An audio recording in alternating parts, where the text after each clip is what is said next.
Hi, welcome back to the Trust Your Worth podcast, the podcast that helps you tap in to the power of knowing your worth. My name is Brittany, and thank you so much for being here today. All right, I hope you're just having the greatest day, and if not, I hope this episode brings you joy and helps to uplift your spirit. Last week, we talked about the Worth Warrior, Mr. Rogers, so if you haven't checked that out, it is season 2, episode 26, and I hope you have fun listening to that one because I loved researching for it, and I love Mr. Rogers and what he is about. He likes us just the way we are, which is also what I'm about. I like you just the way you are, so check that out. Today, we are talking about authenticity, and I am excited to talk about this because the lens that we're sort of looking through is we're seeing authenticity as the opposite of narcissism. So I am going to link the video that I sourced this from. Dr. Ramani is the, I want to say, number one, at least internet expert on narcissism. Like everything I see about narcissism is from her. So check out the link in this video. But yeah, let's get into authenticity.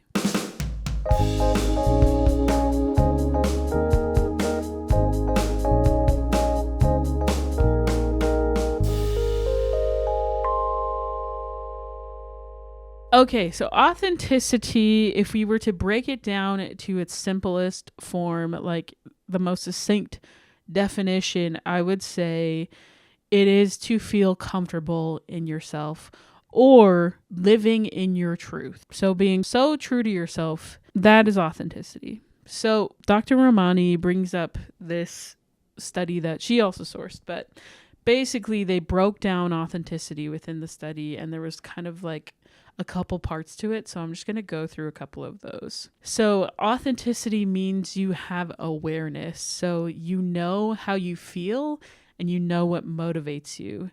So we could also talk about authenticity in terms of living your values, this integrity, like keeping your word. So I think knowing your values is so important when you're trying to be authentic because it's going to help you to know what motivates you. And it's going to help you to navigate your feelings, because if somebody makes you upset, there's a reason why. Usually it has to do with something within your value system. So for me, when I see people cutting in line, that makes me very angry because it's unfair. Fairness is one of my core values and what I believe. And so if I see someone cutting in line, I'm going to tell them, hey, that's not fair. There's a whole line here. Please go to the back. Like that would be me living to my authentic self. Even though it bothered me, I voiced my opinion and hopefully was able to help others. So that is just an example of awareness. So knowing that my fairness motivates me in a lot of situations can help me to stay true to myself. And I feel great when I'm able to live in fairness. I feel equalized almost. I feel my most authentic when I get to keep the value of fairness in my life, as an example. People who are authentic also are very flexible. They don't live in absolutes in the sense of I am this wholeheartedly. Like I am this and I will never change. I think a simple example would be I used to get my whole validation and identity from playing sports. So when that was gone, it was hard to reframe. And someone who's authentic would not live in that absolute, like literally only get their validation from what they do and from other people's. People who are inauthentic do the exact opposite. They seek validation from others instead of finding it within. So I hope that helps, but they're flexible. They can interact with so many people without like letting go of their values. And if there is a problem, saying like, hey, what you did really bothered me, and they're able to deal with conflict, and they're flexible and they can listen with understanding. So another thing that she brought up is called the unbiased processing. So basically when somebody is critical of you, they don't get defensive. You're able to be objective, to be like, hey, I didn't like when you did that, Brittany. And I can listen and be like, oh, tell me more.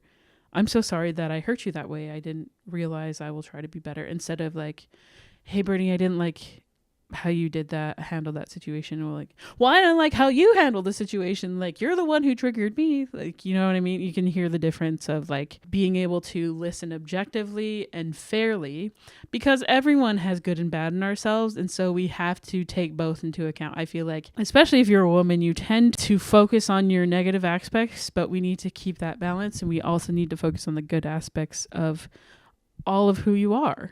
To be wholly authentic, you need to recognize both the good and the bad, and try your best to be objective and not to get defensive right off, but to hear criticism with that flexibility. And then the fourth thing is your behavior, which is the hardest part to do when trying to be authentic. It's people who are authentic have consistent behavior. They say what they are going to do and then they do it.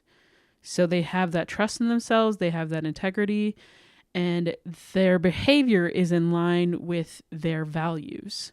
So again, really important to know what your values are. So if you don't really know, then maybe it's time to sit down and make a list of the values that you want to live by, whether that be kindness, forgiving, strong, fairness, empathetic, all of those beautiful values that you can have. So the question is, can you bring your true selves to relationships? Because within relationships, this is where our authenticity is tested. And it is a lot harder to be authentic when you come to relationships, because especially as you're meeting people, everyone, I'd say, starts with a mask. Like, they're like, okay, I'm going to put my best foot forward. I'm going to wear these clothes. I'm going to be this side of me and only show my fun and flirty side, but hide my introverted side until it's safe to do so, which is totally cool. Like, there are ways to show up authentically without giving too much of yourself, because we do want to build relationships at our own pace and safely, but you can show up authentically. Like, I think it's hard to be something you're not. So I heard, this one really frustrated me. I heard about this woman who was dating this guy, and she loved playing sports. So he would play sports with her. But then when they were serious and got married, shortly after, he just stopped playing sports with her. And he just felt like, I got the girl, so I don't have to do that anymore. Him playing sports was not authentic. And hopefully they had a conversation later, because if that was something that was important to her and something that she wanted to do with him, if he had been upfront about it, saying like, hey, I love supporting you in your sports, but I don't really enjoy playing sports. So I will do this for you. Like, I will do this with you sometimes, but like, as we move forward, I don't want to play sports because I actually don't like them. So I hope you can be authentic going forward. And when you change your mind, which is totally okay, because like, just be able to have conversations like that. Have the hard conversations that might cause conflict, instead of just like dipping out and being like, I'm never doing that again. Just stop doing it for your partner and showing up for your partner. So, and the next part is to like speak. People who are authentic, they speak their truth even though it's uncomfortable. So having uncomfortable conversations, like saying you want to change behavior. I know I've had to do that in a couple of my relationships, and that's just part of setting boundaries. And I want my friends and people that I love to live in their authenticity too. So if I am detracting from it, I would rather know and be able to work together to create healthy relationships with boundaries and with where we can both be our authentic selves without it like driving each other mad or crazy.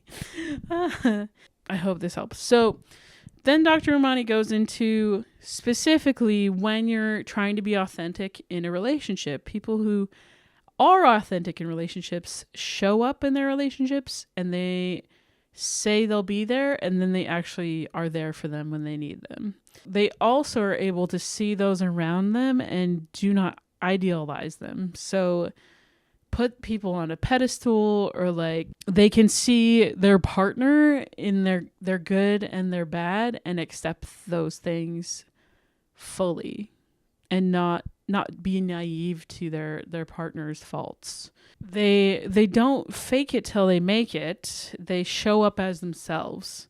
And this is where it gets into the narcissistic part of this amazing sermon, I'm going to call it, that Dr. Ramani gives, because she calls authenticity the cure or the solution to narcissism.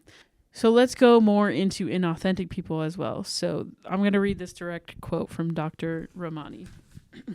Quote, inauthentic people have unrealistic perceptions of reality, looking to others for approval and validation, being judgmental, not thinking things through, not learning from mistakes, and being unable to express emotions clearly or understand their motivations. Close quote.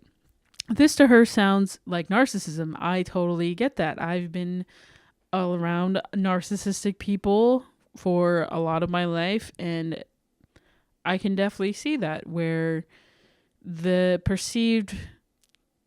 look of how I was perceived affected this person, and I was like an extension of them, and my individuality and my authenticity was suppressed. When you are in a relationship with a narcissist, they will do everything to suppress your authentic selves, which is awful. And it's hard, especially if you have dealt with narcissistic abuse.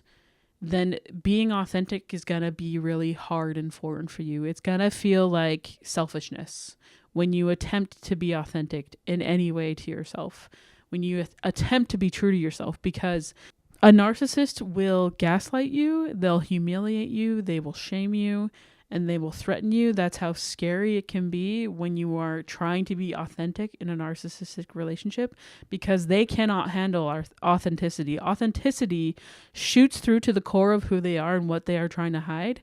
So when you are true to yourself and authentic to yourself, the narcissist cannot handle it. So this will help you moving forward in identifying narcissists, and also hopefully prevent you from beginning relationships with narcissists. And Dr. Ramani, I want to quote her again on this because she says it way better than I can. Quote, when you show up as your true self, once it was denied, mocked, or shamed, you would go somewhere else after recognizing you both could never get a healthy relationship. So hopefully when you see the first signs of pushback, when you are just trying to be authentically yourself, you can navigate the people out that just don't like you, that don't appreciate your uniqueness and your awesomeness. And you don't want those people in your life. And that is one of the hard things that happens when you begin to be authentic. You're going to lose some people. It's inevitable, because the minute you stop fawning, the minute you don't bend your will to others, and the minute you stop jumping through hoops for others, you're going to lose people, because these people wanted you in a certain way. And the minute you're not being that certain way for them, then they're not going to like you. And that's okay. You don't want to be performative. That's what it is. When you have to be performative, you lose your authenticity in any way. So if you feel like you're performing for others, then you need to have a little think about why that's happening. Sometimes it's for safety. Sometimes you're doing it for acceptance. I feel like those are the two big reasons why most people do things: out of fear for rejection, because they want validation. So the minute you find yourself performing or like suppressing a part of who you are, then you know that you're not being authentic, and you need to ask yourself why. And if it is important enough to keep doing that, to not be yourself, to keep this person in your life. And most times I would say it's not. You don't need people who aren't going to love you for exactly how you are, for just as you are, because you're enough exactly in this state as you are, and you are lovable in the state as you are. And that is hard to remember. I know. I struggle with it as a people pleaser and as everyone who has doubts, because doubts are inevitable. Everybody has them, especially in ourselves. So when we fight for authenticity, it's going to help us to remember that our needs are important, that our authentic selves are worthy of love. And I hope you do not forget that. Okay. And just kind of as a side effect, like authentic people have a smaller circle that is healthy in relationships and is complementary to them. They keep people who are important to them in their lives, and they're willing to sacrifice and make accommodations for that circle because it brings them joy and it is authentic to them to serve their circle of healthy relationships. So another sign of an authentic person, most times, anything social media is going to be inauthentic. It's inevitable. We only see a tidbit. It's very hard to be super authentic. And the minute you say, I'm being authentic, you lose authenticity. It's just like a weird paradox that tends to happen. So their social media either is non-existent or they don't post often because they're focused on life and living and being in the present moment. I'm not bashing social media. This Dr. Ramani is just giving signs of people who are authentic. Okay, but the hardest part about being authentic is the behavior. Probably most important part of this, I think you should remember, is that authenticity is not a destination. It is a constant calibration. It is consistent work to live in authenticity every day, like thousands of decisions to do this. Again, I'm just going to quote her directly because she says it so magically. I wish I could speak like this. Okay, quote, authenticity is not a destination. It is a constant tapping into the truth of who we are a dozen times per day. It's a process, is something we strive for in our interactions and how we go through the world. It's about hearing the good and bad about ourselves and not allowing it to define us, but being curious about it. So authenticity is going to take so much work. I don't know if I could count on my hand people who truly live authentically to themselves.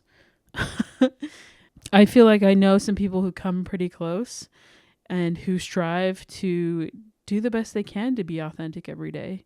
Like I said, it's not a destination. It is a constant calibration. You're going to have to think about it in almost every decision you make. Like, is this true to me? And I hope you use that question to help you, or two versions of it. Like, is this true to me? Is this authentic to me? Ask yourself that every day. And that is your worth work this week, to ask yourself the question at least once a day when you're making a decision. Is this authentic to me? Is this true to me? Is this bringing me closer to my most authentic self? So those are the questions to ask yourself this week. Do it once. You don't have to do it every day, but like do it at least once. Or maybe if you want to do a little more in-depth work, to write down a list of your values to help you to be able to navigate to your most authentic self. So a list of values, like what is important to me? Is it safety? Is it money? Is it relationships? Is it love? What do I value most in my life? And how am I moving towards the things that I value? Okay, this is so much information. I hope you really listen to this, and please watch the video I'm going to link to this episode. Dr. Ramani just knows her stuff. She's doing it. She's a dream guest of mine. She really is. So I hope to have her one day on my show.